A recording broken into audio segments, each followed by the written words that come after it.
The British challenger of record for the 37th America's Cup this November in Barcelona rolled out their yacht, the AC75 last Saturday before dawn. The first 375 boats look similar, but Ineos Britannia is different. Now things are getting interesting. Our expert on the World on Water channel says it has a strange hull. Yeah, it's a good day. It's a big day for us at INEOS here to sort of get through this next milestone, which is another step into the next phase of the sailing period for us. You know, getting ready to commission RB3 and crack into the next period. Looks great. Yeah, we're pretty excited to see it, and I'm sure the fans will be looking forward to lining it up against the other boats they see out there and comparing everyone's. We've still got a couple of hurdles to cross over, and we'll go in the water and probably do a bit of day of tow testing, make sure all the control software is behaving as we expect it to. Then the first day of sailing will be a bit of a slow workup, structurally speaking, and then we're into it, full steam ahead.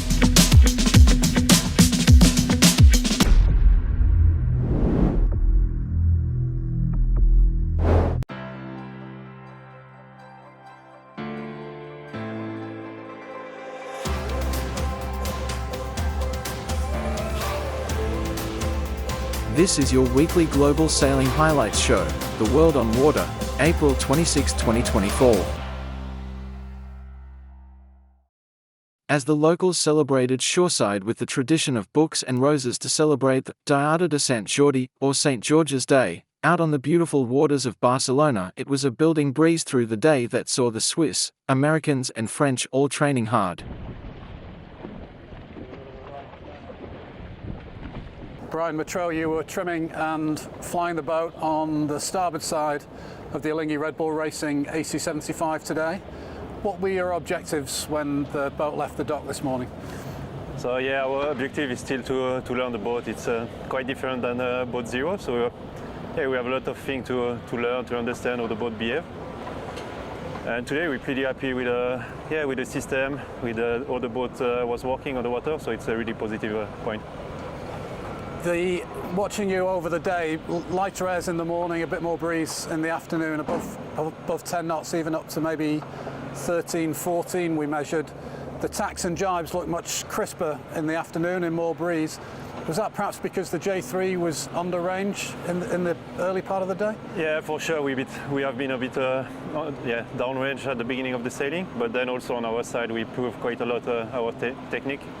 So playing with the heel, the cant, all the setting we have to achieve better stability, and it was much better there. When we spoke to Arnaud, he said the boat was completely different to the previous AC75, and that in light airs you wouldn't have been able to sail that boat and even get it on the foils. Are you having to learn this boat from scratch? Yeah, for sure. It's even as we have a good experience already on an AC75, it's so different than the boat zero. That we have to relearn how to sail the boat. The feeling are also quite different on board. It's really interesting. Can you give us a clue to what the differences are? Does it feel different? Yeah, I think one of the biggest differences is the drag of the hull. Today with this boat we can sail touching the water. It wasn't the case with boat zero, so it's the biggest thing. We have to play. We can be a bit more comfortable with the pitch and learn how to use that, how to touch the top of the wave, and it's really interesting. How's the boat performing compared to target boat speeds at this stage? Are you worried about that, or are you still just looking at how you sail it? Today I think it's still early for us. For sure we're looking at the target, the VPP, to sail the boat as fast as possible, but it's not the goal now to find the little details. We're more in the big picture, find out to sail the boat properly. You mentioned that you were flying the boat and trimming today. Can you talk about how you combine those two roles, how that switches when the boat tacks from side to side? I think it's something that we want to keep for us from now, but my feeling is that it's good to be able to do both.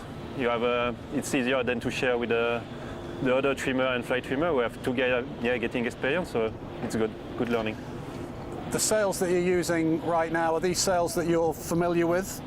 The designs, are they familiar designs to you, or are you having to learn those as well? Yeah, it's also part of the learning. Today we had a new J3, so it was interesting to see. it's come from all the tests we did on the 40, on the LQSL, so it's really interesting to scale it up to the big boat. And the main also, but we saw that we have still a lot of job on sails to make them nice. Fantastic, Brian, thank you. You're welcome.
The 28th edition of Charleston Race Week at Patriots Point wraps up while the spectrum of conditions put the best to the test. The Palmetto Cup, presented to the most competitive handicap fleet, went to Bottle Rocket, the Cheetah 30 sailed by a group of great friends, Jay Greenfield, Nick Johnston and Nate Fast, who took 2 bullets to win class. The Sportsmanship Award went to the Bermuda 40 Custom Yawl Lioness, owned and skippered by Sheldon Haney Racing in Pursuit Spinnaker C. Charleston is a wonderful place to completely turn off before turning on to some of the nation's most challenging sailing conditions, to get excited for the upcoming sailing season, see your friends, escape the cold, and simply have a great time, all at Charleston Race Week. And, if you don't win the regatta, there are always 4 nights of post-racing parties on the USS Yorktown. The 28th edition of the regatta, like no other, came through for some 180 boats, racing in 16 classes, with multiple lead changes determining final places right up until the last race. For Chris Chadwick and his crew on the J88, Church Key, tied for first after the first race on day 3, it was a nail-biting finish for the Annapolis MD team, all the way to the end. It was spectacular, it was incredibly tight racing, Chadwick smiled. We were tight with Whirlwind and Albondigas the entire day. In the first race, we were back and forth with them. Whirlwind got the better of us toward the end of the first race, but in the second race we were able to come back and cover, but it was still really tight. We were able to get ahead of them at the first leeward mark. They almost had us at the windward mark, but we were able to hold on and get in front of them. We had a good set and were able to extend to the finish to win the last race. We had a blast and of course we'll be back next year. A bittersweet finish to the regatta for Billy Purdy and crew on Whirlwind sailing CRW for the third time. Nonetheless, they were thrilled with a podium finish for the first time at CRW. Purdy said, "It was a challenging regatta, and the race committee did a great job of waiting patiently for sailable breeze and we really appreciated that. Church Key is a really well-sailed boat, we just tried to pay attention to the conditions and have fun out there." In the VX1 class, the story was similar.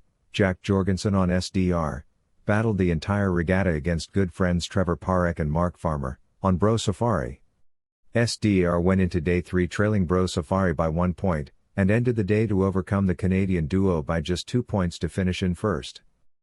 Today was close, we had a couple of things fall in our favor, particularly in the first race, which gave us some breathing room, Jorgensen said. We were able to sail fast and stay clear. The second race was a little dicey. We were behind for a lot of the race but were able to pass a lot of boats and shorten the delta up. We kept it simple, sailed clear, and sailed our own race.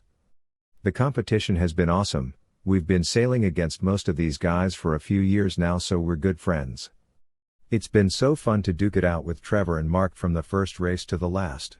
In the Melges 20 class, the Californian trio representing the Corinthian Yacht Club took all 3 podium places, with Daniel Thielman on Quai taking first, Jennifer Canestra on Ghostwriter in second and Ron Epstein on Bacchanal in third. Epstein, who is new to racing, was thrilled with a podium finish at his first major regatta in the Melges 20. It was a blast to be out there for the first time on a super competitive boat, and not embarrass myself. He laughed. The highlight was getting a first in the first race I ever raced in a Melges 20, thanks to my great crew, tactician Kieran Searle, and crew Declan McGranahan. They made me look really good, and for that moment I actually knew how to sail a boat. It was awesome.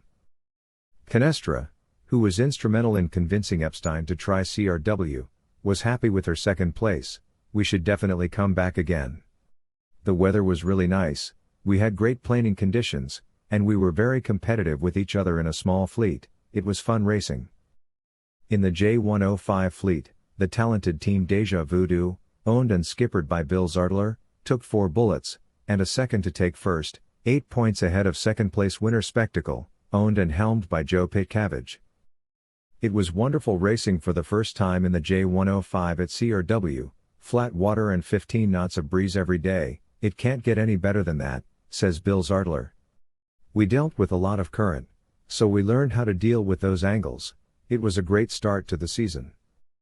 The J24 Orange Crush, skippered by Tyler Benjamin, took first to win, 3 points ahead of Alexandria, sailed by a team from Clemson Sailing Club.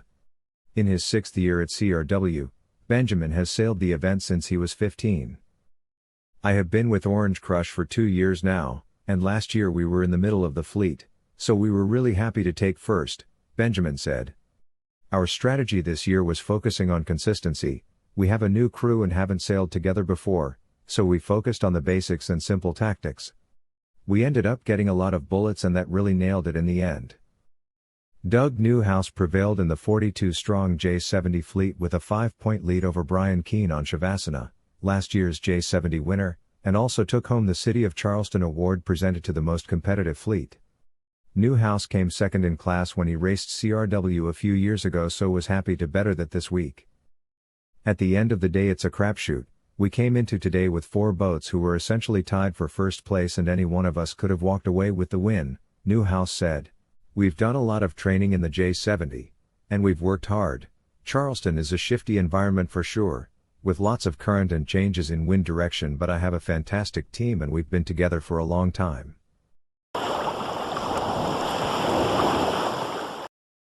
We all saw the terrible cloudburst weather during the naming ceremony of Emirates Team New Zealand's new AC75, so it was not difficult to know that sailing in that weather was out of the question.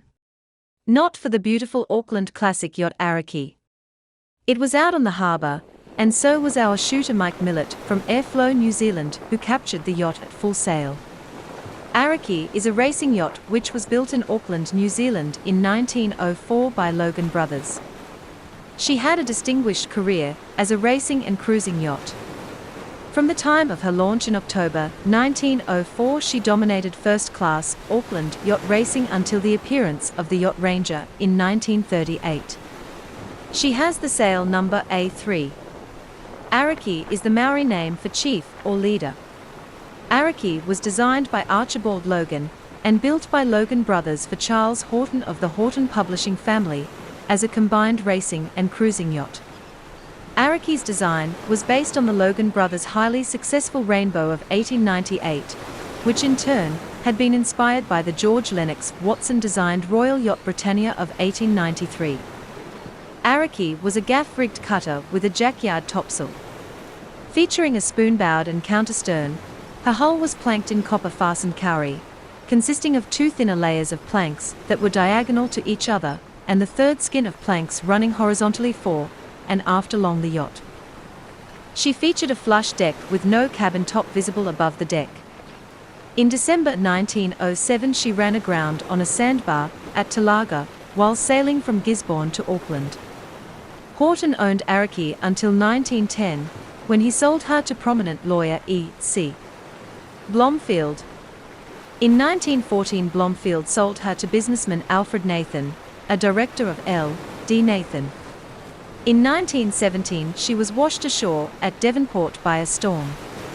She was repaired by Chas Bailey, who was the Logan Brothers boat-building rival.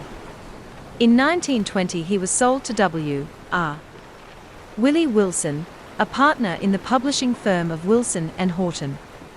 The Goodfellow family then owned Ariki from 1934 onwards for many years. During this period, she was mostly used for cruising, to assist in which the family installed an engine.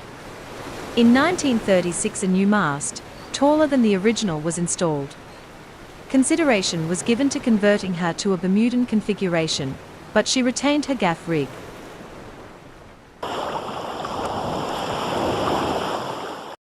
After the disappointment of the session on Saturday being curtailed by a small technical issue, Luna Rossa Prada Pirelli docked out their achingly beautiful AC75 into near-perfect conditions for a Sunday commissioning sail of the highest order. Bristling with power, poise and real stability despite the legacy appendages, Jimmy Spithill and Francesco Bruni, later swapped out with Marco Gradoni, ramped up the intensity and began releasing the boat's potential. We're here with Jimmy Spithill, starboard helm. Jimmy, looked like a productive session today. What was your feeling? Yeah, it was fantastic. I mean, just a great day for the entire team. There's been a lot of work from the boys in the shed, just getting to this moment. So it was great just to have a good forecast. I mean, the past couple of days, every day we've gone out, we've sort of had 18, 20 knots plus. And today we could finally tick through the list and put some laps in. Yeah, sometimes the boat seemed a bit slippery, especially on the larger chop here in the downwind. Was that your feeling as well, or? The boat felt great. I mean, it really, felt great in the takeoffs, and just good to get that day under our belt now. And now the work really starts and putting some hours on it. Jimmy, how does the inertia change on the wheel compared to the LQ12 on this one? Well, look, the big thing we've got to remember here is we haven't got the race foils on the boat, the appendages. So to take too many lessons from what we're sailing in now is, would be a wrong conclusion. But for sure, the boat set up nice, felt great. And now we're just got to wait to get the proper appendages on the boat. When is that going to be, Jimmy? Hopefully as soon as possible. Grazie, Jimmy. Can you give us a comment for the Luna Rossa supporters? Si, ciao, tutto, mio molto contento. Grazie mille.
The Transat CIC is set to bring solo ocean racing's biggest, most modern IMOCA and Class 40 fleet to the very heart of New York City.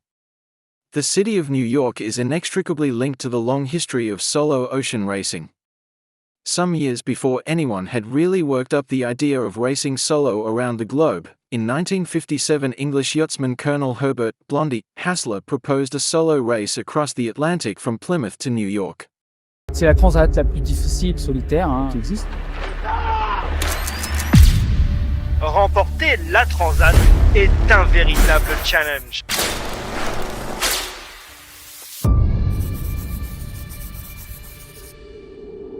Là, on est à nouveau dans du mauvais temps avec du nord-ouest là, avec la 435.